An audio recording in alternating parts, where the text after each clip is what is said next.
please like and subscribe naman po sa mga nanonood dyan ng aking mga short video on YouTube. Pa-like naman po, pa-subscribe guys, pa-subscribe naman. Ayan, pauwi na po kami dahil tapos na kami magtanim ng kamuting kahoy.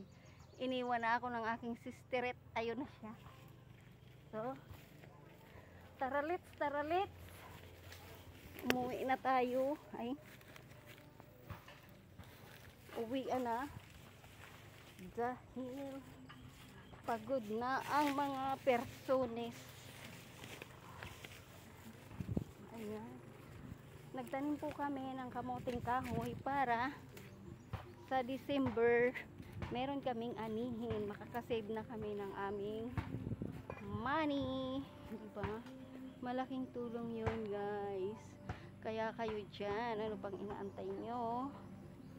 Magtanim na rin kayo mga gulay-gulay dahil sa mahal ngayon ng mga bilihin, kailangan nating magtanim para makaipon yung ibibili natin sa mga gulay or something.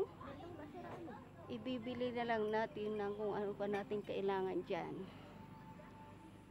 Guys, ayan, pa-like and subscribe naman dyan. Thank you, bye-bye.